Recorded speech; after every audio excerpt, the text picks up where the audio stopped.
Stop whatever you're doing. Right now. Not because this video is special, but because what you're about to hear might change the way you see your entire life. They told you that death is the end. That one day, your heart stops, your body decays, your story ends. But that's the biggest lie humanity ever told itself. And the real tragedy isn't death. The real tragedy is that most of us never actually live. We perform. We obey. We follow the scripts handed down to us by parents, by school, by society. And by the time we finally retire, we're empty. Not because we ran out of time, but because we wasted it living someone else's life. See? Death isn't what happens when your body shuts down. Death is what happens the moment you stop listening to your soul. And what if I told you that over 1,000 years ago, a forbidden text was written, a book so powerful, so rough, that it doesn't just talk about death. It claims to map out what happens after it, not metaphorically, literally. It's called the Tibetan Book of the Dead. And if even a fraction of it is true, then everything you've been told about life, love, purpose, and freedom has been a beautiful lie. The question is, are you ready to face the truth? Because once you do, there's no going back. Have you ever felt like you're alive, but already dead, inside? You don't say it out loud. No one around you would notice. But deep down, you know, you feel it. Every day, you wake up, you look in the mirror, and you see a familiar face, but the light in your eyes is gone. You're breathing, you're moving, you're functioning, but your soul hasn't felt truly alive in a long time. You go through the motions, answer the texts, smile when you're supposed to, say all the right things, but there's this quiet emptiness no one can see. You once had dreams, passion, fire, but now you do what you're supposed to do. You meet expectations. You keep the peace. You survive. You used to believe in love, in truth. But the more you lived, the more you learned to doubt. You laugh when people talk about hope or soulmates. But silently, you whisper to yourself, I once believed in all of that, and it broke me. See, death doesn't only happen in hospitals. It doesn't wait for the funeral. Most people don't die when their heart stops. They die the moment they give up on themselves. They die when they abandon who they really are, to become who the world told them to be. And maybe you're one of them. This modern world doesn't care about your soul. It just wants your compliance.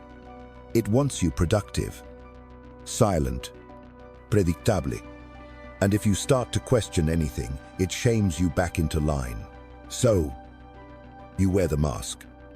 You keep the peace. You check the boxes. And slowly, you begin to disappear. No one sees it. You still look fine.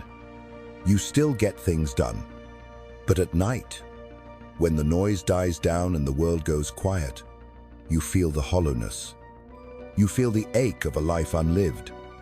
You weren't always like this.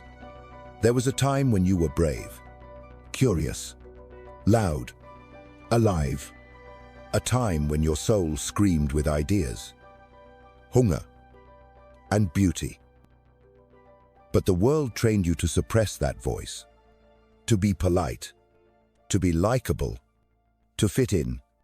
And every time you obeyed, you buried a piece of yourself. Now look where you are. You don't need a diagnosis. You don't need a tragedy. You don't need a funeral. You just need to stop hearing your own soul and you're already dead. But here's the part no one tells you.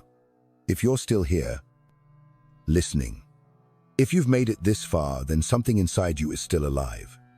Maybe it's small, maybe it's faint, but it's there, beating, burning, refusing to die. That part of you doesn't want to function. It wants to live.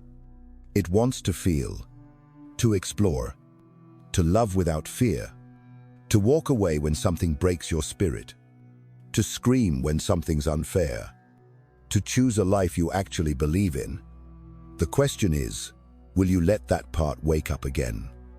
Because if not, you'll spend your life as a ghost, in your job, in your relationships, in your own body, and one day, long after it's too late, you'll realize the pain wasn't from dying. It was from never truly living. So the question is why? Why do we end up living this way?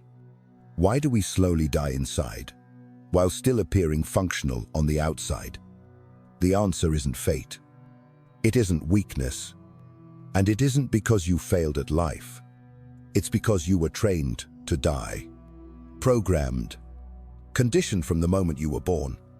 This world didn't raise you to be alive. It raised you to be obedient, to be manageable, predictable. It didn't teach you how to think. It taught you how to follow. From a young age, you were told, don't be too loud. Don't ask too many questions. Don't be too sensitive. Don't be too different. And so, piece by piece, you cut yourself down to size. You shaved off your edges. You dulled your instincts. You learned how to perform, not how to feel. You didn't even notice it happening. But it did.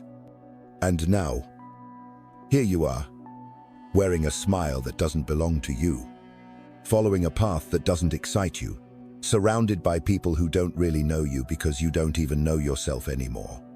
This isn't your fault. It's a system, and you were born into it. A system that values efficiency over emotion, conformity over creativity, silence over self-expression. You weren't taught how to live with depth. You were taught how to survive with minimal resistance. You were never shown how to sit with your pain, your purpose, your potential. Instead, you were trained to distract yourself, to numb, to fake fine. The result? A generation of people who are physically alive but spiritually exhausted. People who think rest is laziness, that boundaries are selfish, that expressing yourself is too much. But here's the truth. You were never meant to live like this. And if it hurts, it means something inside you is still trying to resist the conditioning. Because there's a voice inside you that still remembers who you used to be, what you used to want, who you could have become if the world hadn't taught you to dim your light. You feel it. That ache when you do something that goes against your values. That discomfort when you say yes just to avoid confrontation. That guilt when you shrink your truth to make others comfortable. That's not weakness. That's your soul rejecting the programming. But here's the good news. You can unlearn it. You can remember what you were before the world told you to be realistic. Before you sacrificed your fire for acceptance. Before you traded authenticity for approval. And you're not alone. We created this space for people like you. For people who are tired of dying quietly. For those who want to wake up again with purpose, with courage, with clarity. So if you've made it this far, you're already doing something 99% of people never do. You're paying attention to the right pain, the necessary pain, the kind of pain that leads to rebirth. And if this message resonates with you, if it sparks something deep inside, then help us keep this movement alive. Tap the like button so the algorithm doesn't bury this truth. Subscribe, because you won't find these conversations in mainstream media. And if you believe in what we're building, consider leaving a super thank to help us keep creating more content like this. Every comment, every share, every donation isn't just support. It's a rebellion. It's a statement I choose to live with. Awareness, I choose to break the silence. And now that you've seen what's behind the curtain, let's go even deeper. We don't live wrong because we're stupid. We live wrong because we were taught wrong. There are beliefs planted in us like seeds, quiet, subtle, and over time, they take root. Mistake number 1. If you're good, people will love you. It sounds noble. It sounds right. But think about it. How many times have you given and given and given only to be left in silence, ignored, used, forgotten? You were told that kindness leads to respect, but life doesn't work that way. It runs on perception, not intention. If you're always forgiving, people won't see compassion. They'll see weakness. If you're always available, they won't see loyalty. They'll see low value. Mistake number 2. Silence is strength. No. Sometimes silence is the most dangerous kind of surrender. You think you're avoiding conflict. You think you're being noble. But what you're really doing is disappearing. And worse, you're teaching others they can cross your boundaries. And you'll stay quiet. Mistake number 3. Forgiveness is freedom. Yes, forgiveness can liberate, but only when it's not a mask for self-abandonment. You cannot forgive someone who keeps repeating the same wound if you never set a boundary. You cannot keep giving if you never protect what's left of you. Some people learn nothing from the pain they cause because you never made them feel the weight of it. You call it love, but in truth, you've become a co-conspirator in your own erosion. Mistake number 4. Just stay positive. Everything will work out. False. Blind optimism is the fastest way to die in a chaotic world. Not every pain is here to teach you. Some pain is here to warn you to leave, to wake up, to stop lying to yourself. You don't need to paint over your wounds. You need to stare straight into them. And the biggest mistake of all, believing you're just a victim of life. You're not. You're not helpless. You're not cursed. You're complicit in every moment. You choose silence. Every moment you stay where you don't belong. Every moment you deny the truth that's burning inside you. Because when you don't speak, you're agreeing. When you don't walk away, you're staying. When you don't change, you're choosing to repeat. Awakening doesn't happen when you read a quote. It happens in the moment you say, I let this happen. I let them take too much. I let myself become less than I was born to be. And that's not weakness. That's where the healing starts. Because once you admit your role in the pain, you can take responsibility for your power. The people who hurt you aren't free. They live inside you. Every time you replay the moment, every time you forgive without understanding, every time you make excuses, you think you've moved on? But if you haven't faced it, it still owns you. So ask yourself, what lies have you believed just to survive? What stories are you still telling yourself to avoid feeling the truth? What pain are you still calling love? Because it's all you've ever known. There is no growth without confrontation. And sometimes, the hardest person to confront is the one looking back at you in the mirror. Why do those who live with honesty always seem to suffer more? Why do the manipulative, the fake, the calculated seem to win so effortlessly? The answer: Machiavelli knew it centuries ago. He didn't tell us to become evil. He told us to become aware. You only have two options. Learn how to control human nature, or be crushed by it. The world isn't cruel because it's wicked. It's cruel because it's real. It doesn't reward intention. It rewards perception. It responds to strength, not sincerity. You believe that kindness will be repaid with kindness. But it won't. Not always. Because people don't act out of fairness. They act out of fear, desire, and power. If you're always giving, they won't see generosity. They'll see a resource. If you're always there, they won't see loyalty. They'll see dependence. Machiavelli warned us. Never let people know what you're really thinking. Why?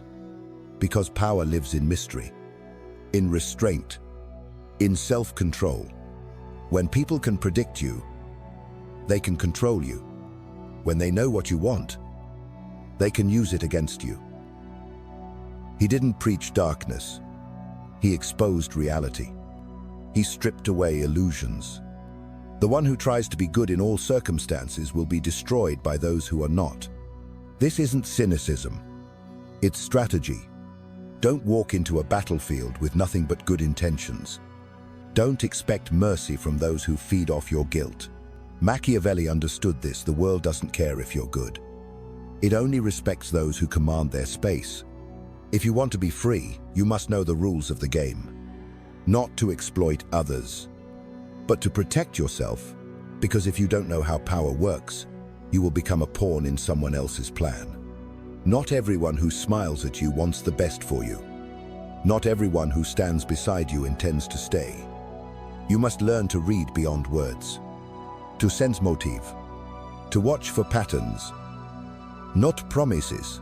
Machiavelli divided the world into two types of people: the dreamers who hope, and the realists who observe.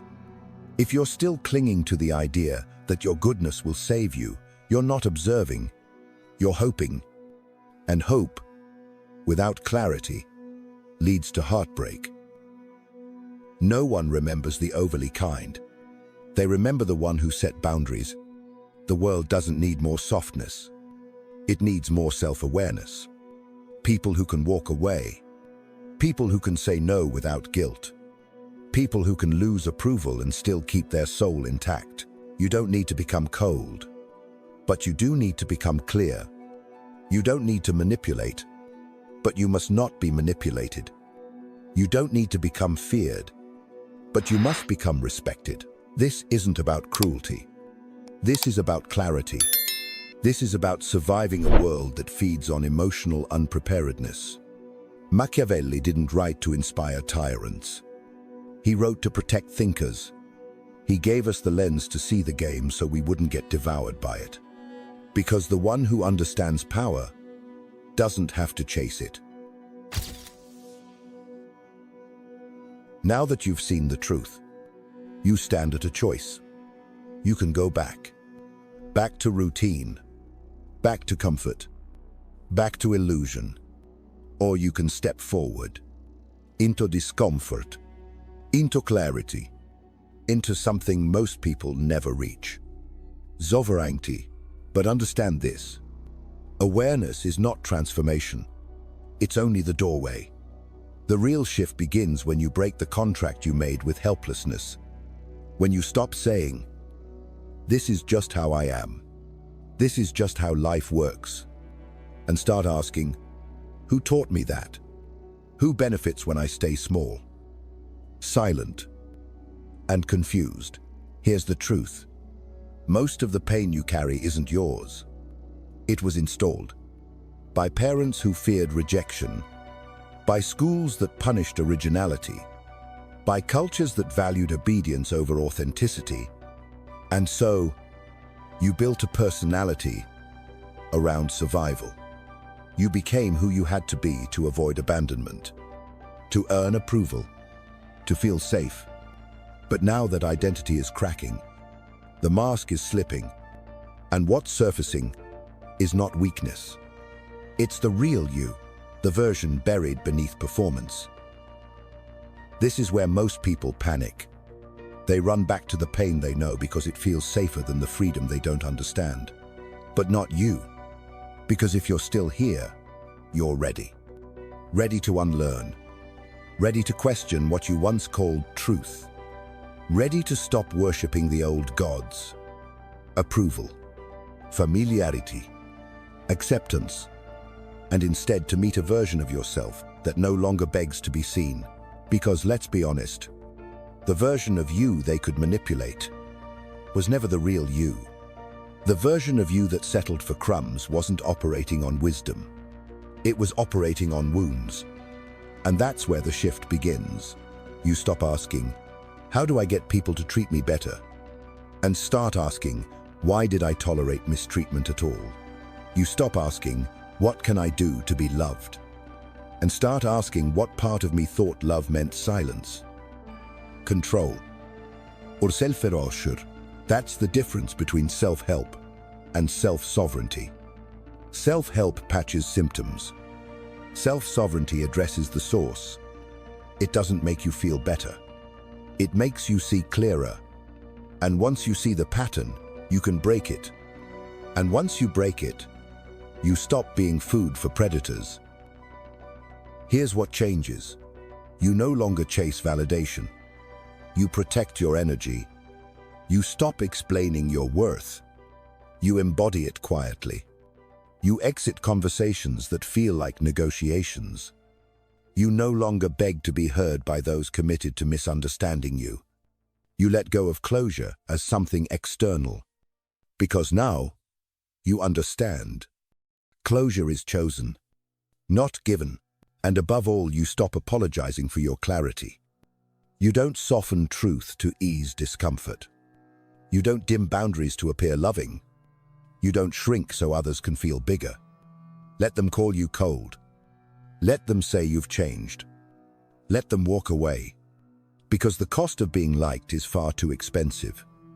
If it costs you your peace, here's what no one told you. You were never too sensitive. You were never too much. You were just surrounded by people who needed you to shrink, so they wouldn't have to grow. They didn't reject you. They rejected the light they weren't ready to stand beside. So now you build a life where your presence is enough. You don't prove. You don't chase. You choose. You choose silence over performance, distance over dysfunction, truth over comfort.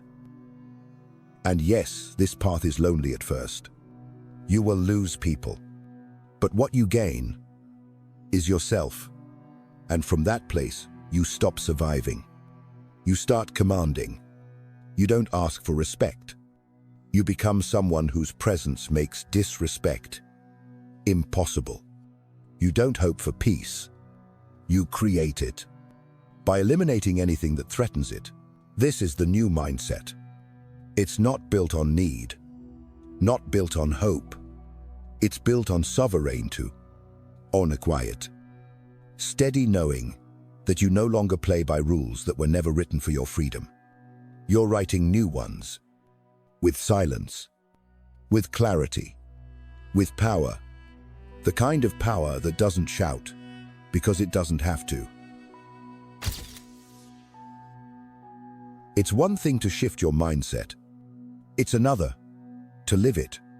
Transformation doesn't happen in your thoughts. It happens in your choices, in your posture, in your presence. So what does sovereignty look like in the real world? What does it feel like to live as someone who is no longer easy to control? Let's make it clear. Let's make it visible. First, your language shifts. You stop saying, I'm sorry. Maybe I'm overthinking. Sorry to bother you. You speak from the spine. Rooted, calm, direct. You say, here's what I've decided. That doesn't work for me. I'm unavailable. No justification. No softening. Because every time you over-explain, you're still asking for permission. But power doesn't ask. It declares. Second, you stop entertaining what drains you. You no longer stay in circular conversations. You don't argue with people who twist your words.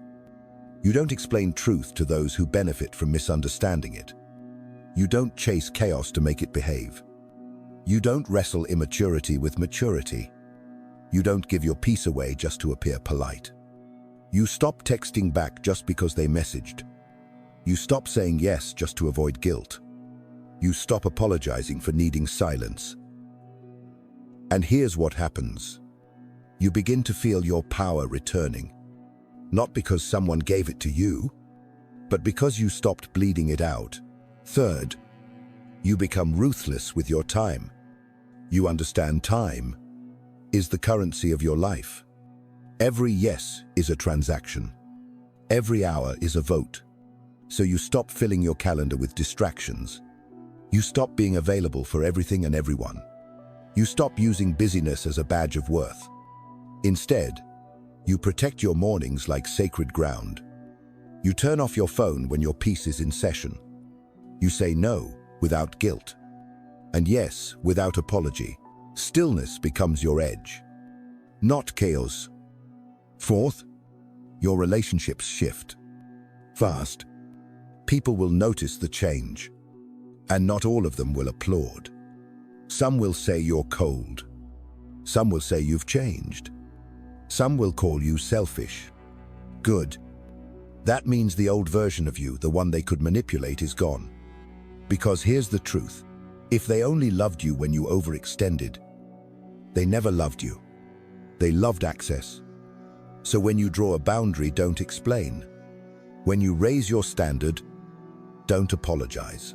And when they walk away, let them. That's not rejection. That's purification. Fifth, you begin to create instead of react. You don't wait for people to understand you. You express through your work, your lifestyle, your boundaries. You build. You speak. You move. You don't seek a seat at their table. You build your own. You don't beg for clarity. You become it. And you stop needing to be understood in rooms not meant for your soul. Because understanding yourself will always be more powerful than convincing anyone else. And maybe the most important transformation of all, you begin to forgive yourself. You stop punishing yourself for who you were before you knew better. You stop replaying the years you stayed too long. You stop shaming the version of you who simply wanted to survive. You realize you were adapting. You were doing what you could with what you had. But now, you have different tools. Sharper eyes, stronger boundaries, cleaner words, and once you start using them, you become unrecognizable to the version of you who once begged for love through self-abandonment. Closing declaration. So what does sovereignty look like? It's not loud. It's not flashy. It's not performative. It's subtle. It's still. It's sacred. It's when your no is a full sentence, and your silence feels like a locked door. Not because you're guarded, but because you're grounded. This is the life that begins when you stop performing and start commanding. So, who do you become once you've burned the script? Once you stop living on autopilot, stop chasing validation, stop begging to be chosen. What does it look like to rise from the ashes of your former self? This is the new face of strength. It doesn't scream. It doesn't beg. It doesn't need to be seen because it sees itself. You no longer enter rooms hoping to be liked. You enter fully grounded in who you are. And that energy, it speaks louder than any introduction ever could. People feel it. That subtle, calm intensity. That quiet, unshakable core. You don't talk over people anymore. You don't rush to fill the silence, because your presence is enough. And silence, now, is your weapon. Your posture shifts, not physically, spiritually. You no longer lean forward, seeking connection. You lean back, observing, reading the room, letting others reveal themselves. You understand now, the most powerful one in the room is not the loudest. It's the one with the fewest leaks. The one who doesn't flinch, doesn't justify, doesn't chase. Your emotional energy is no longer scattered. It's contained, directed. You don't explode. You don't collapse. You respond when necessary and when it's not. You walk away without a word, not to punish, But because peace is more precious than being understood, you don't romanticize potential anymore. You've stopped falling for half effort, half love, half honesty. You don't ask people to try harder. You simply exit quietly when the energy feels misaligned. And when you do speak, your words are clean, intentional. You no longer use 300 words to say what 3 will do. No, I'm not available. That doesn't work for me. No over-explaining. No softening the blow. No checking to see how they take it. Because your job is to be clear, not to be comfortable. You become someone who intimidates without trying. Not because you're mean, but because you're unshakably self-contained. And that level of calm, that level of emotional discipline, terrifies people who rely on chaos to stay in control. You no longer seek revenge. You just evolve so profoundly, so quietly, that anyone who once had access to you can't even recognize the person you've become. They reach for the old version of you, but that version no longer exists. And that's the real power. Not proving them wrong, not showing them what they lost, but knowing deep in your bones that their opinions are now irrelevant to the person you've grown into. Your strength is now measured by what you walk away from, what you no longer engage in, what you refuse to carry. You don't fight every battle.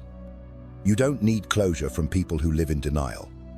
You don't even feel the urge to explain your healing to those who contributed to your wounding, because your freedom speaks for itself. This is the new face of strength. It's not performative. It's not aesthetic. It's not loud or flashy or dramatic. It's subtle. It's quiet. It's surgical.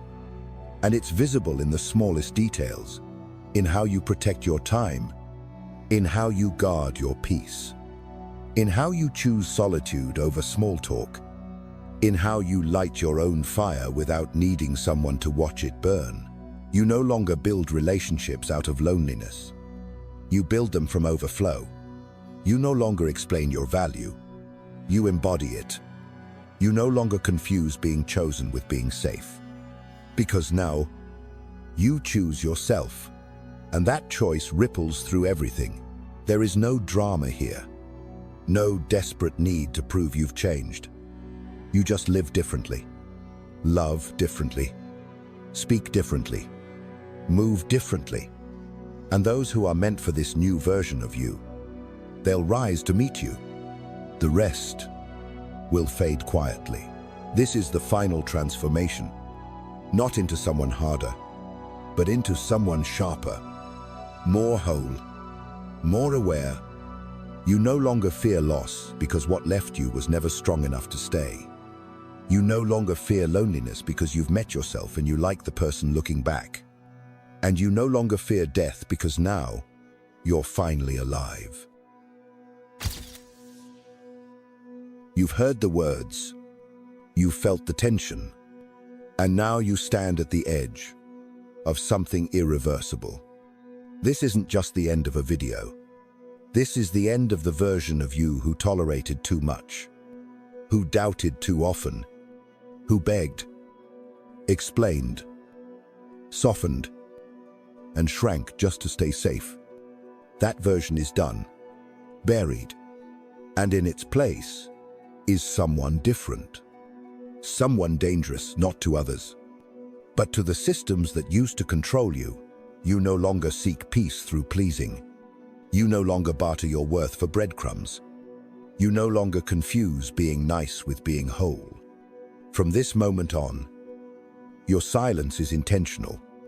Your no is holy. Your boundaries are non-negotiable. And your presence is no longer up for sale. You are not here to be understood by everyone. You are here to be respected by yourself. You are not here to heal others at the cost of your own fire. You are here to burn through illusions and stand in the ashes without apology. You do not chase. You attract through absence. You teach through detachment. You lead through restraint. And those who cannot meet you in this clarity are no longer your concern. This is your sovereign declaration. Not whispered, not begged for, not explained, just lived. One choice at a time, one clean boundary at a time, one unshakable breath at a time. Because now you don't just know who you are. You remember what they tried to make you forget, that no one has power over you unless you hand it to them. And you hand it over no more. That's it. No applause, no drama, just silence and truth, the kind that stays long after the screen goes black.